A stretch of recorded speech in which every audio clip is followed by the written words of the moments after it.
Igama lami nguMadlenkosi Dube. Ngaziwa ngokuthi ngu-Dr. Dube.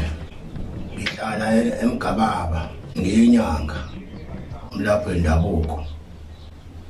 Umsebenzi wami womnyanga ngawuthola nami ngisemncane.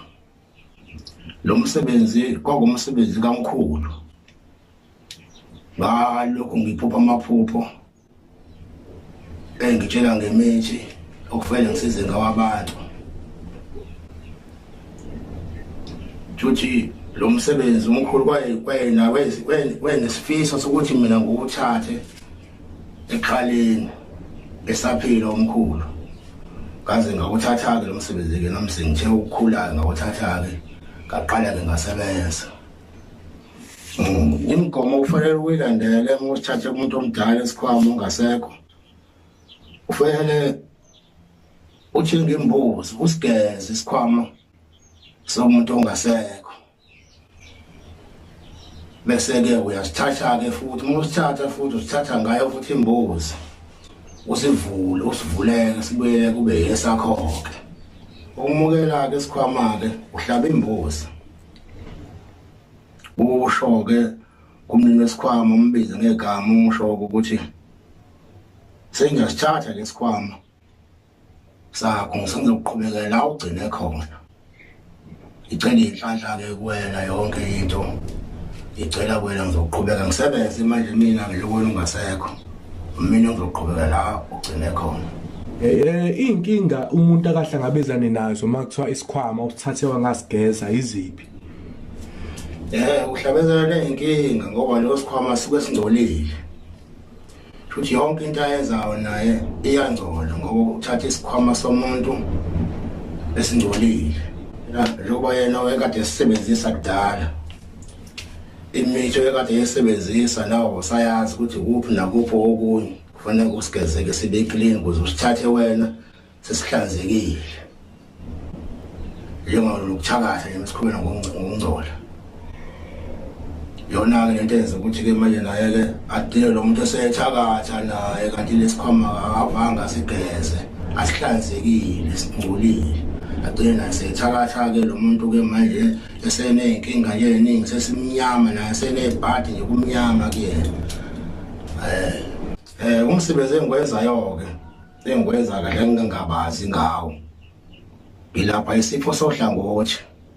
Isifo sohlangothi ke mosilapha ngiphatha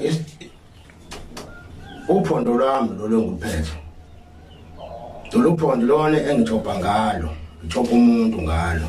Ukuthopa ke lokho ngikuthophayo ukuthwebula lokuthopa lokho. Uthwebula isifo somuntu, usithwebula.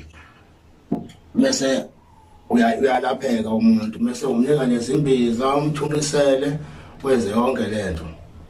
Engixwayisa ngako ke ukuthi wakhona izinyanga eziningi esingaqondisisi ngokulapha istroke. Ezimali nje sithathile lezo zimgcaba umuntu zimgcabe bese sithi zona sezimlaphile umuntu. Lokho akwenziwa kanjalo kusokufanele ukuthi umuntu uyamkhonka uhlabela isilwane akaphinda lapheke lo muntu. Kufanele ukuthi uma uvela uthatha umuntu eshawe uhlangothi umisa kadokotela uyomjova.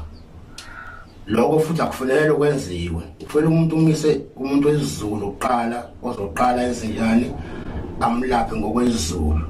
Angamgcabi, angamthebula noma angamthole izimbiza angasasebenzi ngazo. Iloko ke ngixwayisa ngakho ukuthi abangacatshwa abantu abashawe i-stroke noma isifo sohlangothi.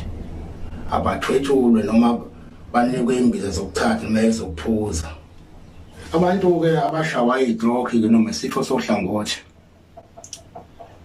abaningi kusuke beshawe ngokuba abantu abasuke bedla amaphilisi e-BP. Kubuye kuphinde isifo sikashukela.